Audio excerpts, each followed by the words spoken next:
In 2020, there were 29 candidates that ran for the Democratic nomination for president. I always knew that it would be a lot, but I was assuming that it would have been around 15 or 18. But much to my surprise, it was 29 candidates. Yes, if we take those who were elected officials, former elected officials, or had significant funds or polling numbers, the total number of candidates was 29. That's absolutely insane. Because of that, I decided that I should do a video on all the candidates because I'm sure there are many of us who forgot that half of these candidates even ran in the first place. And if they did run, do we even remember what they ran on? I also realized that if I spent only 2 minutes on each candidate, this video would easily be over an hour long. So yeah, even making a brief video will be a massive video. This video is not about the primaries themselves. If it was, it would probably just focus on 6 people: Joe Biden, Bernie Sanders, Elizabeth Warren, Michael Bloomberg, Pete Buttigieg, and Amy Klobuchar, and possibly Tulsi Gabbard. But if I were to do a deep dive into all of the candidates in contest, this video would probably be 24 hours long. Yes, I love making these videos, but I even have my limits. Also, I usually don't do videos about events this recent, but I decided to make an exception for this one. Hello everyone, welcome to Election History. My name is Dave and I make videos about campaigns, elections, candidates, political parties, and the likes. If this is the type of content that you like, please subscribe to the channel and hit the like button to help this channel in the algorithm. I want to thank today's Patreon producer, Dan Perkins. It's people like Dan who allow me to build this channel and focus on providing content here on YouTube. If you would like to join my Patreon, there is a link below in the description. Now, let's get started with this extremely long list. Our first candidate to jump into the Democratic presidential race was John Delaney, former congressman from Maryland, who announced his run for the presidency on July 28, 2017, nearly a full year and a half before the first primaries and caucuses. Most of his campaign staff came from Maryland and also had strong connection with those who worked with Democratic House Majority Leader Steny Hoyer. His campaign manager, Terry Lehrman, was and still is a political consultant in Maryland and Washington. Delaney's campaign focused on infrastructure, but not just regarding transportation, but rebuilding neighborhoods and renovating old schools and other government buildings that were out of date. He also supported expanding housing by taking public funds to build housing, especially where lower to middle income Americans lived. And while not actually saying that he supported a Medicare for All program, his plan was essentially that, which first supported expanding the Affordable Care Act, but start transitioning people under the age of 65 into Medicare until all citizens were in the Medicare system. He also supported eliminating Medicaid, as everyone would now be under Medicare. So for all intents and purposes, he was a supporter for Medicare for All. He also supported strong antitrust enforcement, wanting to break up monopolies and preventing large company mergers. And as with many candidates as possible, I'll put the Wayback Machine link to each of the campaign's website below so that you can look at their platforms. Delaney campaigned as a former insider, but someone who came from a blue-collar background. But as the campaign moved forward and bigger names entered the race, Delaney slipped in the polls. Initially, Delaney was polling nationally between 2 and 9%. He even raised $28 million. But on January 31st, 2020, just days before the Iowa caucuses, Delaney dropped out of the race. The next candidate to enter the race was Andrew Yang on November 6, 2017. Yang came from a tech and venture capital background. Because of this, he was somewhat well known in tech circles as well as with younger voters. Even if younger voters didn't know who he was at first, his tech background led to a natural progression of more tech-savvy people to his side. There were 3 major issues that would define Yang's campaign. First, and probably the most well-known, was the Freedom Dividend, which was a universal basic income stipend that would pay Americans $1,000 a month to every American 18 years or older. He argued that this would help Americans pay their bills, as well as reinvest money into the economy by expanding their purchasing power. The second main issue was Medicare for All. But in all honesty, he wasn't really clear on this position. On his website, Yang said that he supported the spirit of Medicare for All, but supporting the spirit of Medicare for All and actually supporting Medicare for All are two different issues. He also goes on to say that Americans are spending too much time fighting over the differences between Medicare for All who want it, and the ACA. Honestly, and yes, I'll be interjecting my opinion in this video more, Yang seems to want to have his cake and eat it too. The wording on his website on health insurance seems to be more like a pick your own adventure, that whatever you supported, he said something in his platform that would placate you. Basically, there wasn't anything too specific.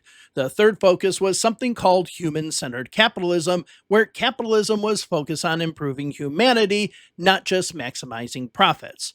But as with his approach to health insurance, his plan lacked any specifics, and yes, I have a link to his website in the description. Even with all the hype around Yang, he barely raised more money than John Delaney, raising $31 million. His campaign manager was Zach Grauman, who also came from the venture and wealth capital world and had never run a major campaign before. In fact, most of his team were amateurs and had no practical political experience. After finishing 8th in New Hampshire, Yang dropped out of the race on February 11th and endorsed Joe Biden. The next candidate to announce his candidacy for the nomination was Richard Ojeda, a former West Virginia state senator who ran unsuccessfully for West Virginia's 3rd congressional district just weeks before his presidential announcement on November 11, 2018. His run for West Virginia's 3rd congressional district was quite impressive, winning 44% in a district that Donald Trump won 73% of the vote in. As of the time of this recording, he just won the Democratic nomination for North Carolina's 9th congressional district. Ojeda was a newcomer to politics when he won his state Senate seat back in 2016. Before, he was a major in the United States Army, serving until 2014, and a teacher at a local high school. During his campaign for state Senate, in which he won 59% of the votes, he indicated that he voted for Bernie Sanders in the Democratic primary and Donald Trump in the general election.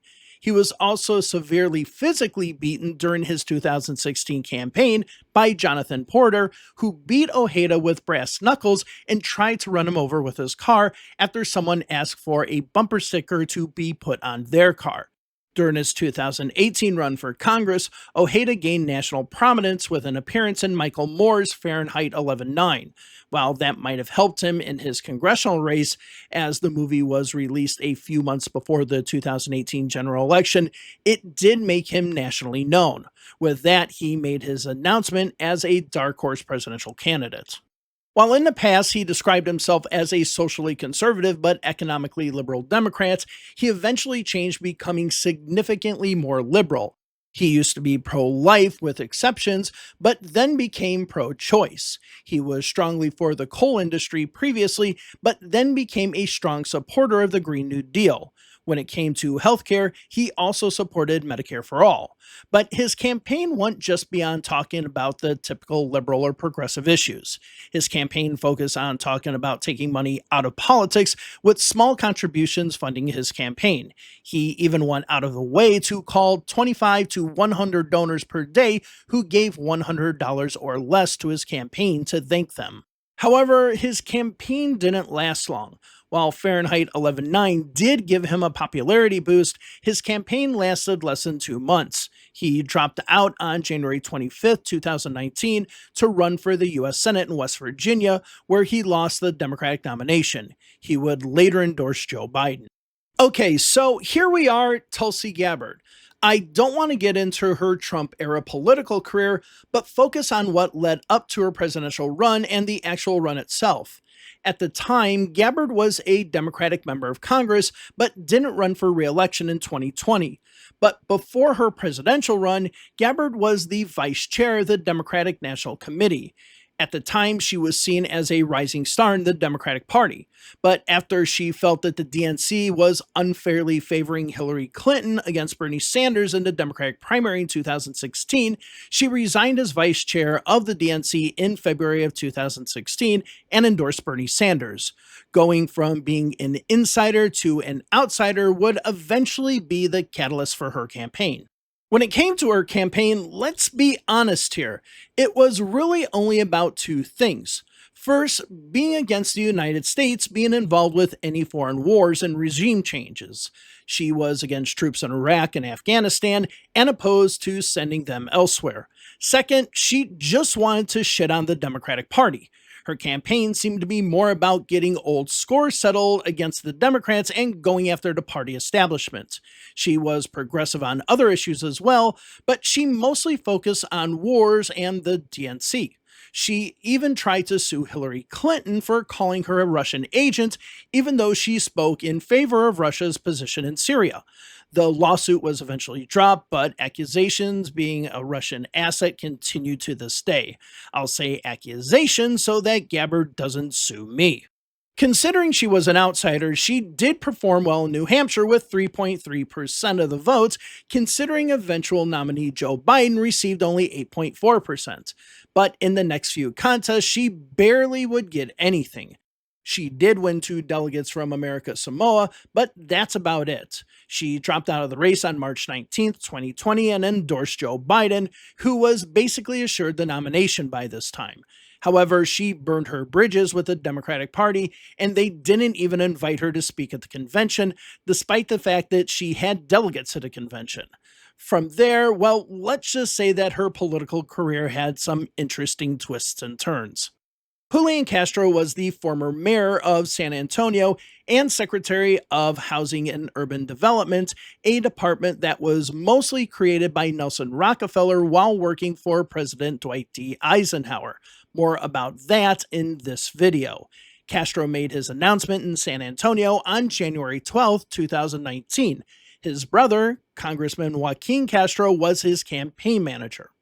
Big issue for Castro was immigration, where he said he would support the decriminalization of illegal entry into the United States and supported a pathway to citizenship. He also supported the Green New Deal and increasing the minimum wage to $15 an hour. However, when it came to some issues, he was more moderate. Regarding healthcare, he never explicitly said that he was for Medicare for all and instead supported expanding the ACA. He was also a strong supporter of NAFTA as well. Honestly, his campaign never really got off the ground. As we will see with other candidates, Castro never stood out. He never really polled over 1% and only raised about $10 million. And this was a problem for a lot of candidates.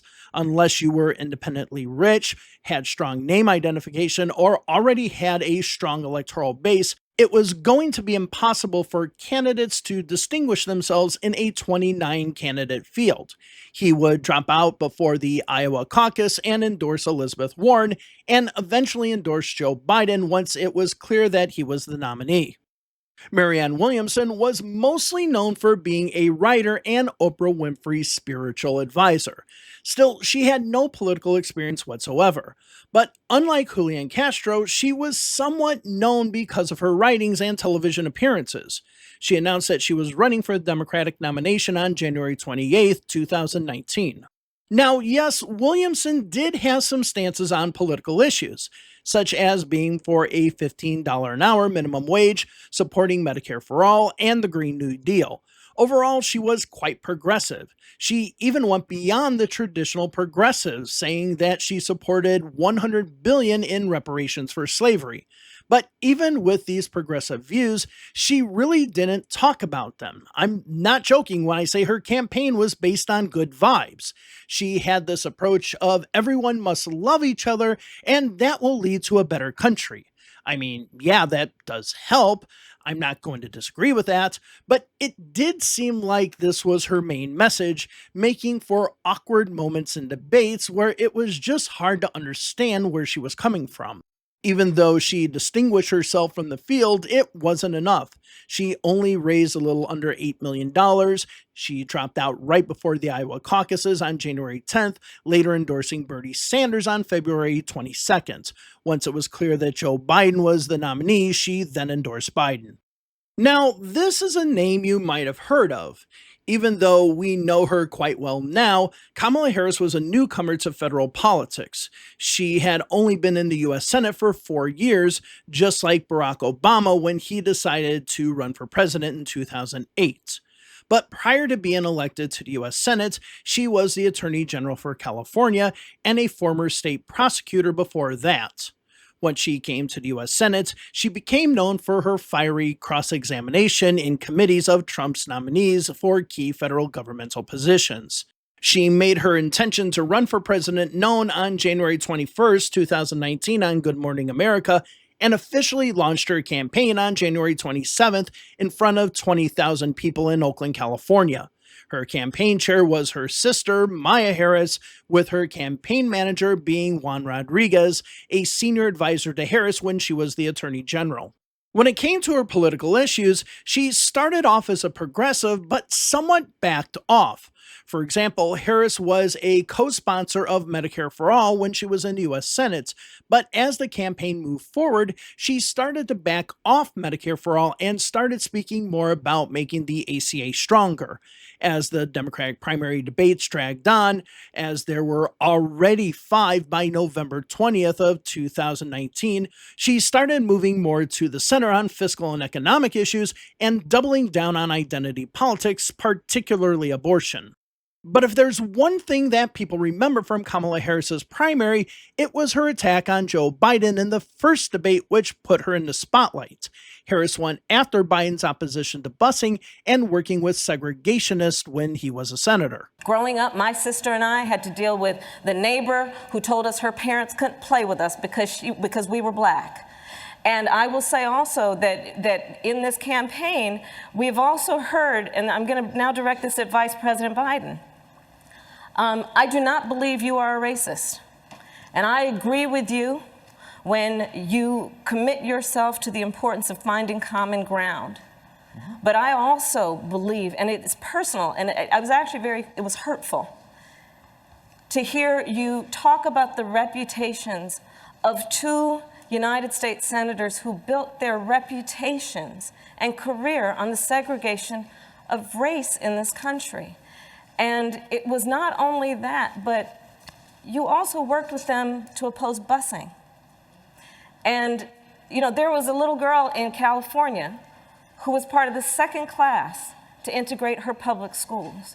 And she was bused to school every day. And that little girl was me. So I will tell you that on this subject, it cannot be an intellectual debate among Democrats. We have to take it seriously. We have to act swiftly. As Attorney General of California, I was very proud to put in place a requirement that all my special agents would wear body cameras and keep those cameras on. Senator Harris, thank you. Vice President Biden, you have been invoked. We are going to give you a chance to respond. This led to a spike in the polls for Harris, polling at around 7% before the debate to 14% after the debate. In fact, in a CNN poll, Harris was second behind Joe Biden, leapfrogging Bernie Sanders and Elizabeth Warren. It was after this exchange that Harris's position started to shift more to the center. After the second debate, where she backtracked on some of her earlier positions, she dropped back down to single digits in the polls. After the 5th debate, Harris was lower in the polls than she was before the first debate. On December 3rd, Harris dropped out of the race, having raised an impressive $41 million. After dropping out, she would never be heard from again. Cory Booker was another one that was expected to do quite well, but he ended up just being one of a number of senators that filled the nomination field. He announced that he was running for president on February 1st, 2019. His campaign manager was Adisu Demesi, who had some presidential election experience, but was mostly experienced in city elections in California and Chicago. Even before he was a U.S. Senator, Booker focused on issues of crime and race, opposing harsh sentences, and supporting the decriminalization of certain drugs. He also supported gun legislation, but most of the candidates running for president had done so as well. But for Booker, there were a few problems. First, his polling wasn't particularly strong, mostly polling nationally around 2 to 3%. But even with that being the case, people did like him. The problem was that Booker was always the voters' second or third choice, but not their first. So he would always suffer in the polls, being pushed out by candidates that already had a national profile. Yes, he was known in the MSNBC and political pundit world, but not much as far as the rank and file Democratic voters. The second problem was that even though Booker wanted to be seen as a more progressive candidate, his past rhetoric and campaign contributions stated otherwise. Unlike most progressive candidates, such as Elizabeth Warren, who we will talk about next, Booker wasn't shy when it came to cozying up to venture capitalists and large tech companies. Yes, he supported a $15 an hour minimum wage, but defended Bain Capital under Mitt Romney, whose primary goal was to downsize businesses and lay off as many people as possible. Another trouble point was Big Pharma. With New Jersey being one of the biggest pharmaceutical states in the nation, much of Booker's federal political career was financed by these companies. It was the contribution from these companies, as well as from their CEOs and other officers, that doomed Booker's campaign. He would eventually return money that he raised from these CEOs, expecting the returning of the money to mitigate the damage. But the damage was already done, and there was no putting the shit back in the horse. If you know what movie that line comes from, comment down below. After raising $250 million, Booker dropped out of the race on January 13th, 2020, and endorsed Joe Biden on March 8th. Now we come to one of the first candidates who truly had a chance to win the Democratic nomination, Elizabeth Warren. In 2016, voters really only had a choice between Hillary Clinton and Bernie Sanders, with Sanders for many being a protest candidate of what was seen as the coronation of Clinton as the Democratic nominee. Therefore, there were a lot of voters who were progressives who didn't like Hillary Clinton, but would prefer someone who identified as being a member of the Democratic Party. Elizabeth Warren fit this bill perfectly. Warren announced that she was running for president on February 9th, 2019 in Lawrence, Massachusetts. For many former Sanders supporters, this presented a fork in the road. Both Sanders and Warren were strong allies in the U.S. Senate, but were now running against each other for the same position. And when it came to Warren's voting record and positions on the issues, there was very little light between the two. If there were any differences, it was that Bernie Sanders said that he was a socialist and opposed the existence of billionaires, where Elizabeth Warren explicitly said that she was a capitalist, but believed that deregulation had led to the collapse of the middle class. So yes, they were very similar, but their differences were more than just semantics. They actually had fundamental differences when it came to the concept of capitalism. Warren also made campaign finance her top issue, believing that the broken campaign finance system was the root of all evils. Her campaign was primarily focused on economic issues and campaign finance reform. However, her platform was so extensive, one of the mottos of her campaign was, "I have a plan for that." Well, that was at least until January 13th, 2020, when Warren decided to turn to identity politics. On that date, Warren said that Sanders told her that a woman couldn't be elected president. This supposed meeting was only between Sanders and Warren, with the so-called proof of the meeting coming from people who were familiar with what Warren told them, though they weren't actually at the meeting themselves. There has never been any evidence whatsoever to show that Bernie Sanders actually made this comment, with this comment only being hearsay by Warren. She moved away from her economic message and decided to attack Sanders on this issue, which she did on the debate stage the next day, January 14th, 2020. Warren doubled down on her statement, attacking Sanders and trying to make him look like a sexist, a tactic that Hillary Clinton tried in 2016. This clearly put the economic progressives in Sanders' corner. Warren went from being tied for second with Sanders, both being in the high teens to low 20s, to dropping to third place, now in the lower teens and sometimes in the single digits.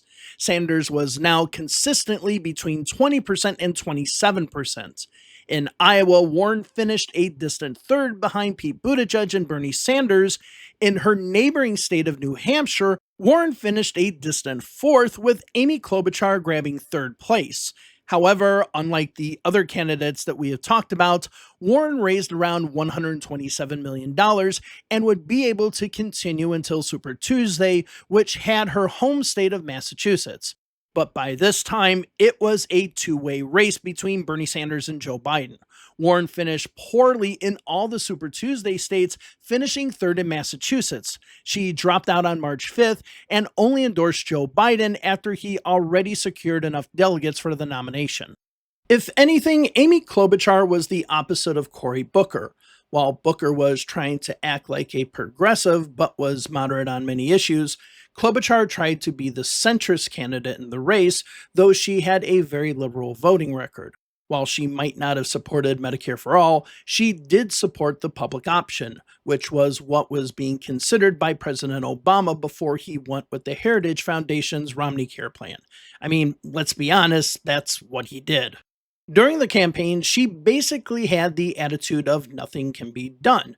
Medicare for All, it can't be done. Free college tuition, it can't be done. Green New Deal, it can't be done. Yes, she supported more spending on infrastructure, but nothing like the other candidates had been proposing. Basically, her presidential campaign tried to bring in former Hillary Clinton supporters from 2016, which were those who wanted a woman as president, but were more likely old-time Republicans when it came to fiscal policy. But the biggest thing getting in her way was her and her attitude. She, Klobuchar, had a reputation of being hard-nosed. And I'm not just talking about being strict, but she absolutely berated her staff and even became violent at times, throwing stuff across the room. Here is an instance that was reported in the New York Times. An aide joining her on a trip to South Carolina in 2008 had procured a salad for his boss while hauling their bags through an airport terminal. But once on board, he delivered the grim news. He had fumbled the plastic eating utensils before reaching the gates, and the crew did not have any forks on such a short flight. What happened next was typical. Miss Klobuchar berated her aide instantly for the slip-up. What happened after that was not. She pulled a comb from her bag and began eating the salad with it, according to 4 people familiar with the episode. Then she handed the comb to her staff member with the directive, "Clean it." Throughout the campaign, she hovered around 5%, not really gaining much traction, and the stories about her temper just became more and more prevalent. She was able to raise around $29 million and finish a surprise third in New Hampshire, as I already mentioned.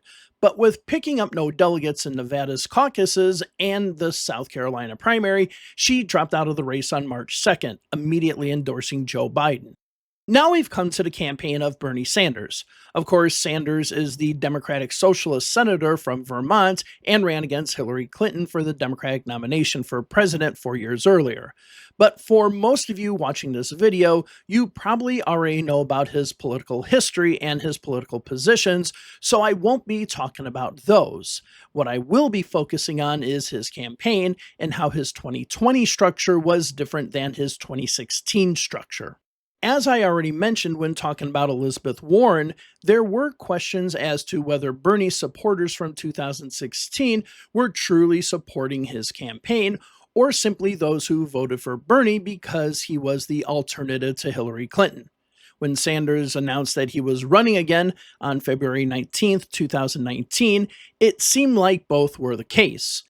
After his announcement, his poll numbers were anywhere from the mid-20s to lower 30s, with Joe Biden being his main rival. Both candidates were mostly within the margin of error of each other, but Biden technically was in the lead in most of the polls. The thing benefiting Sanders, as well as Biden, was that the vote was being split between so many candidates that these two easily were the frontrunners a year out from the first caucuses in Iowa. While Bernie was the same candidate, his campaign team wasn't the same, and that would have a big impact. In 2016, Bernie's campaign was led by Jeff Weaver, a native Vermonter who had been with Bernie since he ran for Vermont governor in 1986. The messaging under Weaver's 2016 campaign was the focus on economic and social progressivism, but trying to shy away from the socialist label as much as possible. Basically, the campaign was about his policy position in contrast to those of Hillary Clinton. But the 2020 campaign, led by Fayez Shakir, went the completely opposite direction. Instead of making the campaign about Sanders, it came off more as promoting the ideas of democratic socialism. On June 12, 2019, Sanders gave a speech at George Washington University, which he described what democratic socialism was and why it would benefit Americans. This speech, as well as others that focused on democratic socialism, resulted in Bernie's poll numbers slightly going down and Warren leapfrogging Sanders in July. It wasn't until Warren's sexist comments when Sanders was able to recapture second place nationally again. But in the years between campaigns, Sanders built Our Revolution, a community outreach program that was built from his 2016 campaign. Basically, he had the structure in many of the primary states, which meant that he would have a much stronger grassroots campaign than any other campaign. Going into the Iowa caucuses, Sanders was leading most of the polls with Joe Biden, Pete Buttigieg, and Elizabeth Warren battling for second place. But when all was said and done, Buttigieg pulled off the upset victory in Iowa, with Sanders finishing second. It wasn't a big blow to Sanders and was more of a boost for Mayor Pete than anything. Going into the New Hampshire primary, Bernie was expected to perform well again, polling about 7% ahead of Buttigieg, who had received a decent poll boost from the Iowa victory. Sanders would win the New Hampshire primary, but underperformed, with Buttigieg only finishing 1.3% behind Sanders. When it came to the next contest, the Nevada caucuses, Sanders dominated, winning 34% of the first votes and 49% of the county caucus delegates. Not only did Sanders win a plurality of white voters, according to CNN's entrance poll, but also a majority of Hispanic voters, with 50% supporting Sanders. Even though Sanders won or performed well in 3 potential swing states, as well as with Hispanic voters who had been trending Republican in recent years, it still wasn't enough. The media was hyping South Carolina, a state that no Democrat was going to win in the general election, as key to the nomination. Yes, this is my opinion, but the media knew where Biden would win, so they overhyped it. Biden won South Carolina with 48.7% of the votes, with Bernie finishing second at a distant 19.8%. Even though Sanders had the endorsement of Jesse Jackson just before the primary, it wasn't enough to help him do well among black voters. Apparently, James Clyburn is the kingmaker when it comes to the Democratic presidential nomination. And this is when things got a little bit difficult for Sanders. After South Carolina, Pete Buttigieg dropped out of the race, with a lot of his support going to Joe Biden, giving Biden the edge in many of the upcoming Super Tuesday primaries. Bernie was expected to do well in California and Texas because of support amongst Hispanic voters, as well as places that had strong progressive Democrats like Colorado, Utah, and his home state of Vermont. But the biggest problem for Super Tuesday was that Elizabeth Warren was still in the race, splitting the progressive vote. But at the same time, Michael Bloomberg, who we will come to later, was taking votes away from Biden. So in all honesty, it was probably an even split for both. Bernie performed well on Super Tuesday, winning 566 delegates, but that was still less than Biden's 674 delegates. Then came yet another blow to the Sanders campaign: COVID. Sanders felt that it would be inappropriate to campaign during the pandemic, as well as all the other candidates. Many states postponed their primaries to a later date, but some didn't. For example, Illinois Governor J.B. Pritzker said on March 15th that all restaurants and bars would be closed to customers. The next day, on March 16th, Pritzker said that the Illinois primary would still go on and polling places would still be open on March 17th, even though restaurants and bars were ordered to be closed. On that same day, Pritzker announced that he was endorsing Joe Biden for president. Make of that what you will. Joe Biden swept the March 17th primaries. Bernie was expected to perform well in Illinois and Arizona, but most of his supporters were more likely to be Election Day voters than those who voted early or voted by mail. The last primary challenge for Sanders was in Wisconsin on April 7th. Sanders won the Wisconsin primary in 2016 by 13.5% over Hillary Clinton, but lost to Biden in 2020 by 31.2%. With the pandemic taking its toll on the campaign and the country, Sanders said that it would be counterproductive to continue his campaign. He suspended his campaign on April 8th, being the last candidate to drop out of the race. 5 days later, he endorsed Joe Biden for the Democratic nomination. The next candidate to join the race after Sanders was Jay Inslee, the governor of the state of Washington. Inslee entered the race on March 1st, 2019, and hired Aislinn Cairns as his campaign manager. She had worked with the governor since he was first elected in 2012, especially on environmental issues. In fact, Inslee was almost a one-issue candidate, focusing almost entirely on climate change. When it came to other issues, he did tout how he increased the minimum wage in Washington state and how he supported a Medicare for those who want it program, but he basically only talked about the environment. In fact, his campaign was so focused on the environment, if you click on the Issues tab of his website, it literally only talks about environmental issues, nothing more. Seriously, his website is listed down below so you can take a look yourself. Suffice to say, an extremely single-issue candidate isn't going to get much traction. He raised a little over $7 million and dropped out of the race on August 21st, 2019. The next candidate to announce that he was running for the Democratic nomination was another candidate that nobody knew why he was running, and that was former Colorado Governor and future U.S. Senator John Hickenlooper. For a candidate that many people don't even remember running, he had a pretty extensive platform with a mix of very progressive and moderate issues. He supported increasing the minimum wage to $15 an hour, as well as strong infrastructure spending, but he also was for a public option to deal with the healthcare crisis instead of a Medicare for all approach. In addition, like Julian Castro, he made immigration a cornerstone of his campaign, supporting a pathway to citizenship for those who were undocumented. But it really didn't matter. Raising only $3.5 million, his campaign ended 5 months later. This was probably a jumping-off platform for him to run for the U.S. Senate, which he ended up doing in 2020, winning by nearly 10% over incumbent Republican Senator Cory Gardner.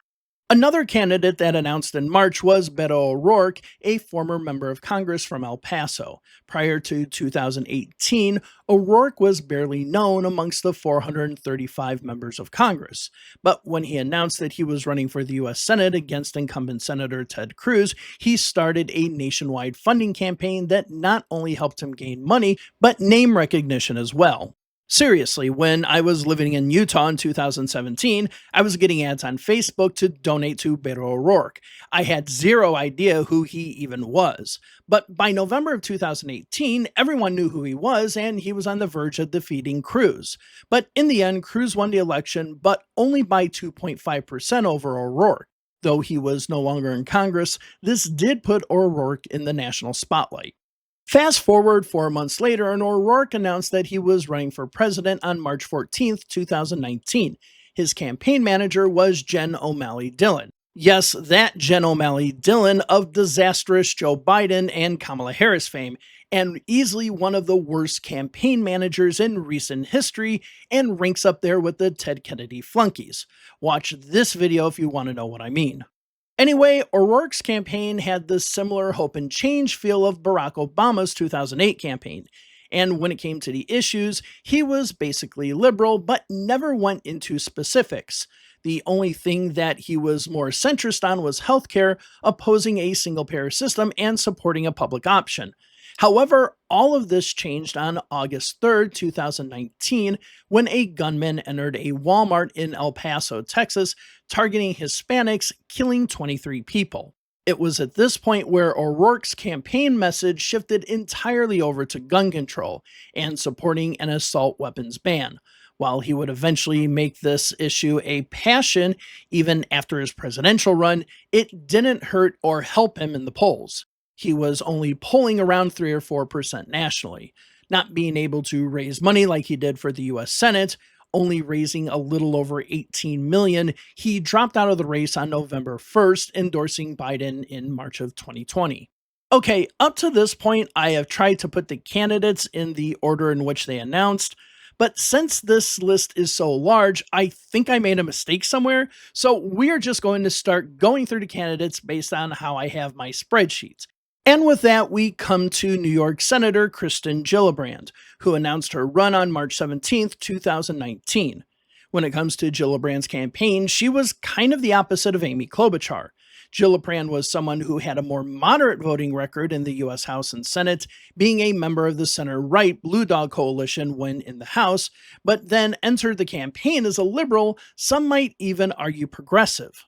And this was quite confusing for a lot of people, since Gillibrand always prided herself on being a problem-solving moderate. But even though she had a moderate voting record, she also supported progressive ideas like being a co-sponsor for Medicare for All, as well as being one of the first US senators to support abolishing ICE.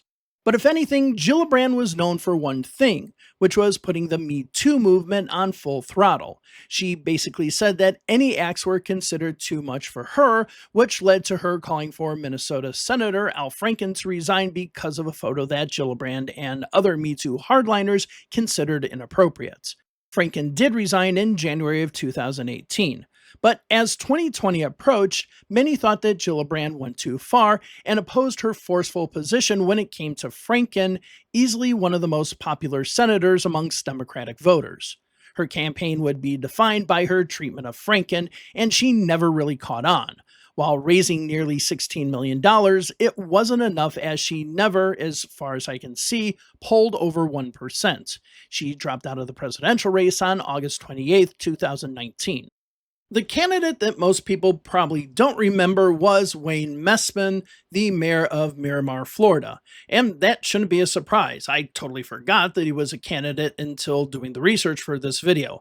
Messam announced that he was running for president on March 28, 2019. As far as his campaign, I really have no idea what it was about and why he was running.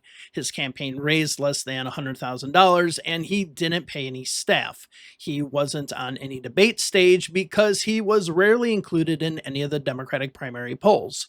With no money, no earned media, and a host of other problems regarding his filing of his campaign finance reports, he dropped out of the race on November 20th, 2019.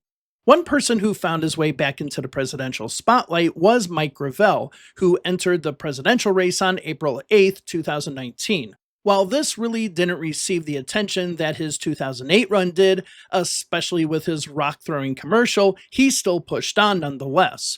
In fact, the campaign created a Rock 2.0 commercial, but it wasn't nearly the same. If you want to know more about Mike Gravel's early years in politics and while he was in the US Senate, make sure you check out my video about the history of Alaska politics.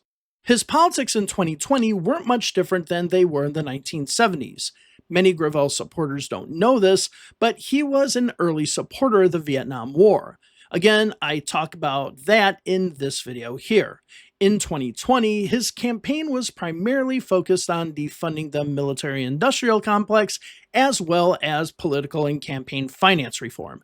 He was also worried about the surveillance state that was being developed over the last few decades, especially after September 11th, 2001. However, his campaign didn't go far. He raised only about $120,000 and dropped out 4 months later on August 6th, endorsing Bernie Sanders for the Democratic nomination. Ohio Congressman Tim Ryan was trying to fill a gap that didn't look as if it was filled at the time. While there were a number of strong progressive candidates that supported workers' rights, Ryan tried to become the union candidate. His congressional district, the Ohio 13th, was one of the most heavily unionized districts in the nation. It was also one of the districts most affected by free trade policies of the previous administrations, and which saw some of the biggest shifts from the Democrats to the Republicans over the last decade. He announced that he was running for president on April 4th, 2019. The problem with Ryan was that most of the unions that might have considered him as their candidates were already starting to commit to other candidates. The union that many times endorsed dark horse candidates, the International Association of Firefighters, endorsed Joe Biden a few days after Ryan's announcement.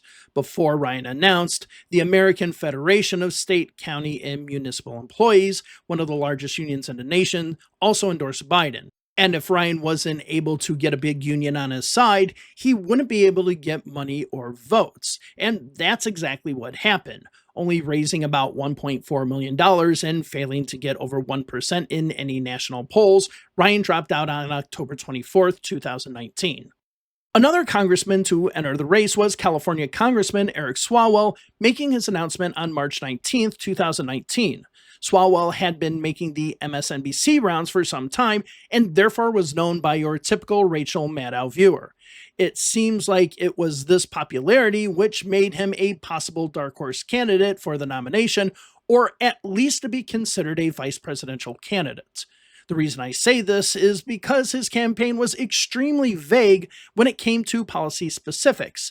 In fact, his website only lists gun violence, healthcare, and education as the issues that his presidency would tackle in the first 100 days. The only real specifics I found were that he supported a gun buyback program and that we needed debt-free universities, but he never had any specifics of what that actually meant. Granted, he did have Ruben Gallego as his campaign chair, but that really didn't matter. 3 months later, and having no impact in the polls, Swalwell dropped out of the race on July 8th, 2019, being one of the earliest to drop out. One of the candidates that totally came out of left field was Pete Buttigieg, the mayor of South Bend, Indiana. Well, at least for those who weren't following post-2016 Democratic politics closely. After Hillary Clinton's loss, Democratic National Committee Chair Debbie Wasserman Schultz resigned. The election to replace her was intense, with Tom Perez, Obama's Secretary of Labor, who was backed by the Clinton and Obama factions, and Congressman Keith Ellison, who is backed by the Bernie Sanders wing of the party. Another candidate to enter the race was Pete Buttigieg, who was extremely unknown. But during the campaign, which he advocated for reaching out to younger voters, he gained the support of former presidential candidates Howard Dean and Martin O'Malley. Oh, and I did a video about Howard Dean's entire political career, so check that out in the description below. While Buttigieg only received 1 vote, his speaking abilities impressed party members, with many people thinking that he was the future of the party. One group of extremely dedicated Democrats who were more than likely to have seen Buttigieg's performance during the DNC chair battle were Iowa Democratic caucus goers. Between his loss for the DNC chair and his eventual presidential announcement on April 14th, 2019, Buttigieg spent tons of time in Iowa, talking to voters and getting a grassroots organization together for an unlikely presidential run. When it came to Buttigieg, his campaign understood the essence of the primary calendar process. I talk about this more in my video about Jimmy Carter's 1976 run, which you can watch here. But essentially, Carter, who was performing poorly in the national polls, won an upset victory in the Iowa caucuses, making him the frontrunner, which gave him the momentum he needed to win the Democratic nomination. Buttigieg's strategy was the same, and while it seems like this was a common-sense strategy, since that was the way that it had been done by successful campaigns in the past, more candidates were moving toward having a national campaign. One could say that Barack Obama defeated Hillary Clinton for the Democratic nomination because his campaign knew the importance of winning the Iowa caucuses. I talk about that in more detail in this video. So yes, Buttigieg was trying to replicate Jimmy Carter and Barack Obama's playbooks. Everything hinged on a strong performance in Iowa. In the months before his announcement, Buttigieg was making national appearances on MSNBC, CNN, and shows like The View, which started getting him a national following. He was able to get just enough support to start being considered for the presidential debates. When Buttigieg entered the race, his polling numbers were in the mid to upper single digits. But as the debates started, it started to become apparent that he was a good speaker, but maybe not the best debater, something that was said about Barack Obama back in 2008. Still, while many candidates were still focusing nationwide, Buttigieg was hammering away in Iowa. To give you an idea of the momentum that Buttigieg had in Iowa, Ann Seltzer's Iowa poll had Buttigieg at 1% 1 month before his announcement. Once he announced, he jumped up to 14% in a Change Research poll. A few months later, in late June, another Change Research poll had Buttigieg at 25%, though most polls had him between 7 and 17% in Iowa. But after months of campaigning in Iowa, he was battling for the lead in the polls with Bernie Sanders and Joe Biden. On caucus night, Pete Buttigieg pulled off the upset, finishing first with one more state delegate than second-place Bernie Sanders. Joe Biden finished a distant fourth place, with Warren finishing third place. There were issues with the Iowa Democratic Party's counting of the votes, which had a number of technical issues. Still, in the end, Mayor Pete was the winner, and as with Jimmy Carter, Buttigieg carried this momentum into the New Hampshire primary. Prior to the Iowa caucuses, Buttigieg was polling at around 10% in New Hampshire. However, he would jump into polls, finishing with 24.3% of the vote in New Hampshire, finishing only 1.3% behind Bernie Sanders. This again was considered a major shock. In Nevada, Buttigieg finished third, only 1.6% behind second-place Joe Biden. But the big test, for some reason, was South Carolina. Many in the media said that if Buttigieg couldn't win black voters in South Carolina, then he would have a hard time winning the general election. Again, that logic just didn't make any sense, as black voters were the most loyal Democratic voters of any demographic bloc of voters. Anyway, Biden won the South Carolina primary. After South Carolina, Buttigieg dropped out of the race on March 1st and would eventually endorse Joe Biden. Now, why Pete Buttigieg dropped out, we might never know until his memoirs, by which time I'll probably be dead. During his campaign, he raised around $75 million and still had around $7 million in the bank when he dropped out. He could have still battled until Super Tuesday, which was March 3rd, or even the primaries on the 10th.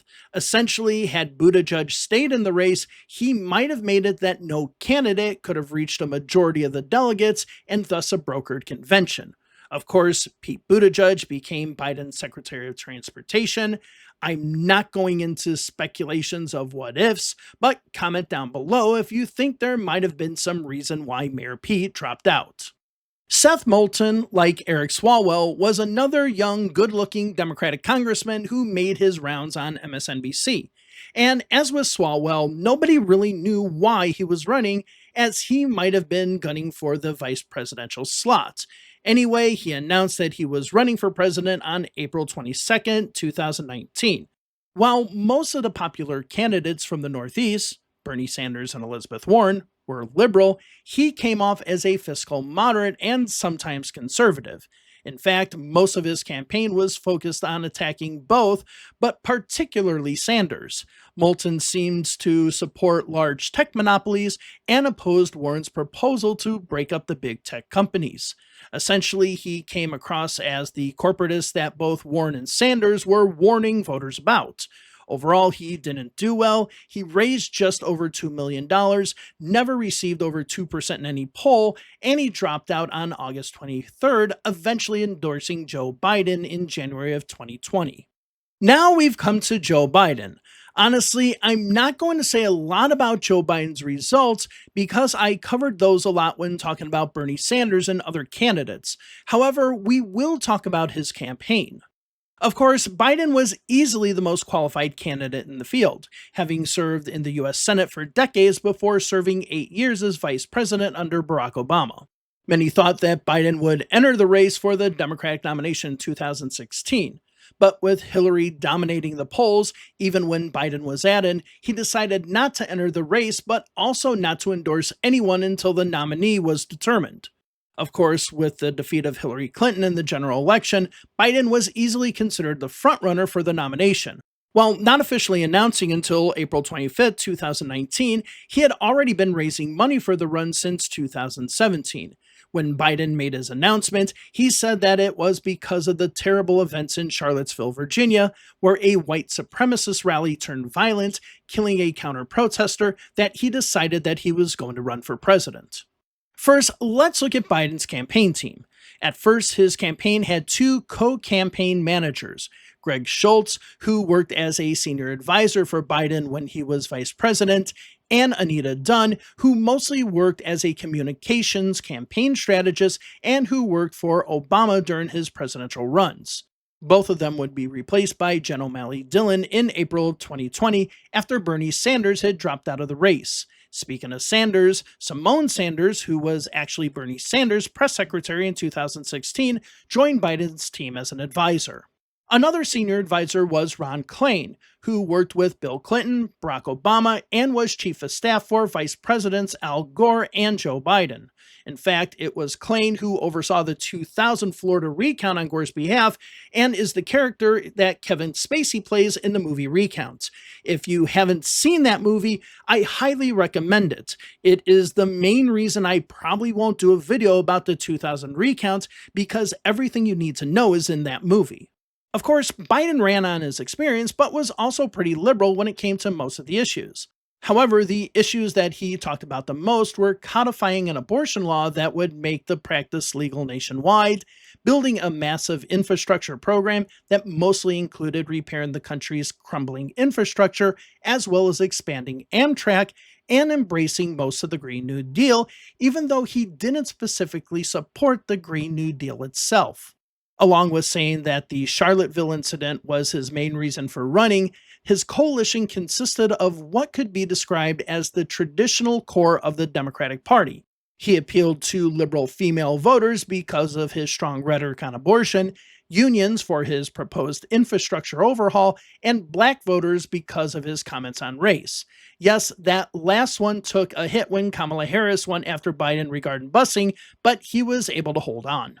Of course, Biden had his Bidenisms, though not nearly as bad as his performance during the 2024 presidential debates that eventually led to him dropping out of the race. Still, he didn't seem as sharp as he did when he was a U.S. Senator or even as vice president.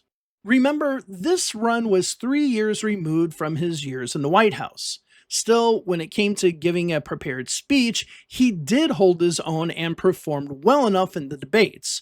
However, there was one creepy thing that Joe Biden did, which was his obsession of smelling women's hair. But for some reason, this didn't seem to affect his numbers, and most news outlets never even talked about it. Still, it was creepy. One of the biggest misconceptions when it came to Biden's nomination victory was that he came from behind to win. But I'd argue that wasn't the case. Yes, Biden did underperform in both Iowa and New Hampshire, but Bill Clinton didn't win those states either in 1992. Throughout the campaign, Biden was either leading or within the margin of error in the national polls. Yes, early primary states can help with momentum, but Biden had raised around $60 million by the time of the Iowa caucuses. Therefore, even with these early losses, Biden was in it for the long haul. The campaign knew that the early states could be close, but that the South Carolina and Super Tuesday primaries would bode well for Biden, as the electoral coalition that I mentioned earlier were strong in those states. And from there, the rest is history. Moving from the former vice president to a candidate who fell into the why the hell are they even running category was Colorado Senator Michael Bennet, who announced that he was running on May 2nd, 2019. As with many Western Democrats, Bennet was a strong environmentalist, making zero net emissions a goal by 2025, cleaning up much of the ocean by 2030, and worked to reestablish America's leadership in the global climate community, especially after the United States left the Paris Climate Accords. But it wasn't just the environment. He was a moderate on trade, saying that the Democrats cannot be the anti-trade party. He also supported more funding for education and providing low-income families with the food and resources that they needed, and a plan to end poverty, similar to the goals of Lyndon Johnson's Great Society. He was also one of the only candidates to address the looming housing crisis in America by saying that his administration would build or refurbish nearly 4 million units of affordable housing. When it came to healthcare, he supported what he called Medicare X, which was essentially a Medicare for those who want it plan and not a Medicare for all plan. Of the late entries into the primaries, Bennet actually had a solid platform. But there was one thing that killed his chances, and that was charisma. He didn't have any. Honest, I think it would be safe to call Michael Bennet the Martin O'Malley of 2020, smart, knew his stuff, and was a statewide elected official, but had no personality whatsoever and was quickly forgettable. As I've mentioned in the past, elections are popularity contests as much as they are policy discussions. Still, Bennet raised around $8 million for his campaign. He was able to compete in Iowa, but he didn't receive any delegates to the state convention and only received 164 votes out of the 176,000 votes cast. In New Hampshire, it wasn't much better, receiving only 0.3% of the votes, finishing 11th. On the night of the New Hampshire primary, Bennet dropped out, eventually endorsing Joe Biden after he received enough delegates to win the nomination. Now we go from a "why did he run" candidate to a "I forgot that he even ran" candidate, Montana Governor Steve Bullock. Bullock announced that he was running for president on May 14, 2019. He felt that being a Democratic governor from a mostly Republican state would make him come across as more electable in the general election. Still, like Jay Inslee, Bullock seemed to be a one-issue candidate, which was the influence of dark money into politics. He warned of how foreign money can sneak into American elections. Interestingly, Bullock was able to qualify for the second debate by receiving donations from 65,000 unique donors, many of those small dollar amounts. Still, on the debate stage, he was less than impressive. He never received any support in any nationwide poll and would eventually drop out on December 2nd, 2019 to run for the U.S. Senate. He would lose that race by 10% to Congressman Steve Daines, who recently announced that he was not running for a re-election, only serving one term. One of the higher profile candidates to enter the race late was New York Mayor Bill de Blasio, announcing his candidacy on May 16, 2019. When he announced, much of the news was about how New Yorkers didn't like him. But on a personal note, I never got an answer to why they didn't like him. If you are a New Yorker and have the answer to that question, please put it in the comments below. Anyway, when it came to issues, de Blasio was easily one of the most progressive candidates, having views very similar to Bernie Sanders and Elizabeth Warren. And while he was well known as mayor, he was fighting to win progressive voters in a space where the camps were already entrenched. It was going to be hard for him to get Sanders or Warren supporters to come over to his side. With that, he wasn't able to raise much money, just a little over $1.4 million, and dropped out of the race on September 20th, 2019. After Iowa and New Hampshire, de Blasio endorsed Bernie Sanders for the nomination, and later endorsed Joe Biden once he had secured enough delegates for the nomination. One candidate that was able to stay in the race for a long haul because he was rich was Tom Steyer, who announced his candidacy on April 14th, 2019. Steyer was a billionaire who was the head of a number of venture capital funding companies, which mostly focus on investing in green technology. But in addition to his venture capital endeavors, he also financed a number of independent expenditure organizations that promoted environmental grassroots organizations. It was those organizations that gave him a leg up when it came to voter identification. And for him, this was nothing. Overall, Steyer raised over $253 million, with $250 million of that coming from his own pocket. With that money, he flooded the airwaves with campaign ads, which helped him get enough support in public opinion polls to qualify him for the primary debates, but just barely, as he only polled between 2 and 3%. Even for a rich guy, Steyer's platform was quite progressive. While not saying that he would be explicitly for Medicare for all, he did support a universal healthcare program. However, he opposed a single-payer system. Interestingly, 3 days before writing the script, he said that he was wrong and that Bernie Sanders was right, and now believes that the United States needs a single-payer system. But back to 2020. Of course, he strongly supported green technology, a national public service program, increased funding for higher education, and even more funding for historically black colleges and universities. Overall, with the exception of a few fiscal issues, he was pretty much more progressive than most people thought a millionaire could be. Still, by the time he entered, camps were already formed and the field was crowded. He finished 7th in Iowa and 6th in New Hampshire. However, due to a strong campaign targeting African American voters, he finished 3rd in South Carolina. But there comes a point where you're just burning money with no results. Steyer realized that on February 29th and dropped out of the race. He endorsed Joe Biden on April 7th once it became clear that Biden had already secured enough delegates for the nomination. The only Slovak American in the race was former Pennsylvania Congressman Joe Sestak. I say that because I'm Slovak American and I thought that I would have remembered the first Slovak American candidate to run for president. Well, I didn't. That was how forgettable his campaign was. Sestak announced that he was running for the Democratic nomination on June 23, 2019. His campaign focused on issues that sounded like a typical moderate DLC-type Democrat, which mostly focused on tax cuts, but also supported giving teacher pay raises. He also opposed expanding services, as well as opposing Medicare for all. When it came to where he differed with most of his Democratic opponents, it was that he supported the building of a wall on the southern border between Mexico and the United States. He did raise $3.7 million, but didn't even qualify to be on the debate stage. Having no momentum whatsoever, he dropped out of the race on December 1st and endorsed Amy Klobuchar after her impressive 3rd place in the New Hampshire primary. Now to our next candidate, which was Deval Patrick, former governor of Massachusetts, who announced that he was running for the Democratic nomination on November 14th, 2019. By this time, a number of candidates had dropped out, and Patrick thought that he could capitalize on winning the neighboring New Hampshire primary. He must have forgotten that both Elizabeth Warren and Bernie Sanders, both with superior fundraising numbers, were still in the race. Overall, he was a center-left candidate.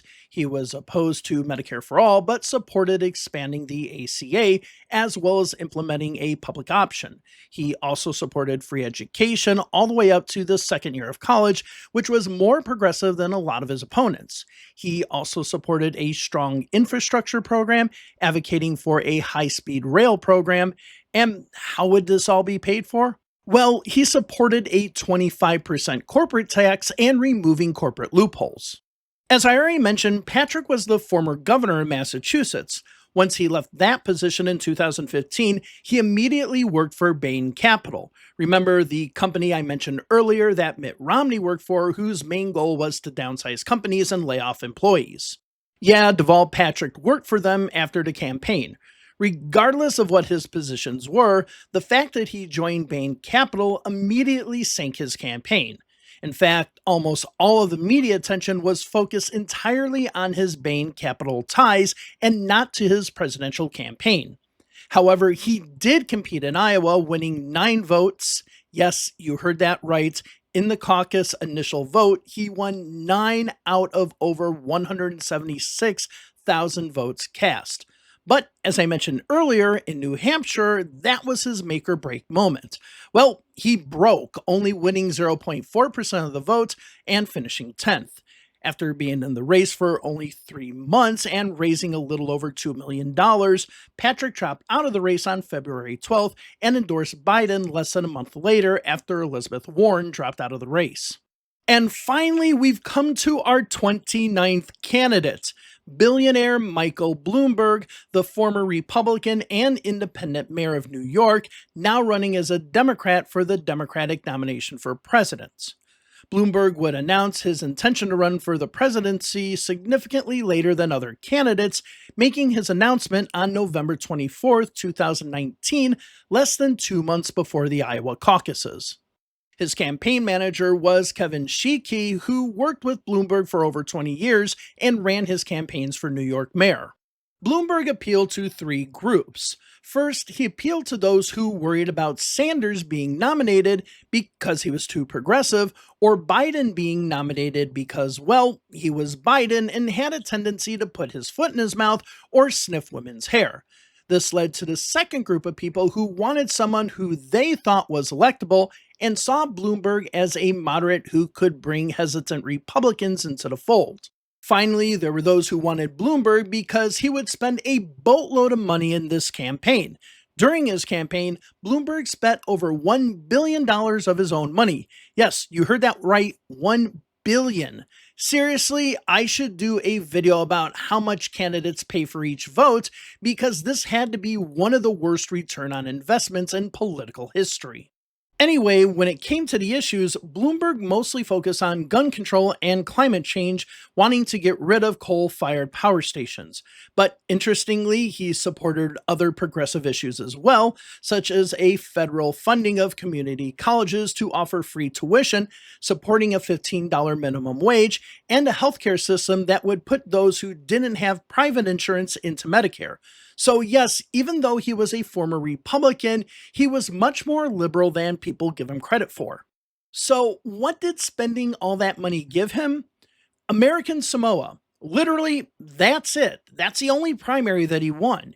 He had no organization in Iowa, which is more important in a caucus state. He wasn't on the primary ballot in New Hampshire. And when it came to later states, he was significantly behind Joe Biden and Bernie Sanders, who were the top clear frontrunners by that point. Bloomberg dropped out on March 4th and endorsed Joe Biden the same day. And with that, we've come to the end of today's video. As I mentioned at the beginning, this was just a quick glimpse at the 29 candidates that ran for the Democratic nomination for president. If I were to do a deep dive into each campaign, as well as into the actual contests themselves, I wouldn't be surprised if this video would have been 24 hours long. And again, I do like to go outside every now and then, so a deep dive into this primary isn't going to happen, so you will just have to deal with this. Again, if you want to support my channel, you can do that by subscribing and joining my Patreon. Thank you very much, and I will see you again in the next video. Bye for now.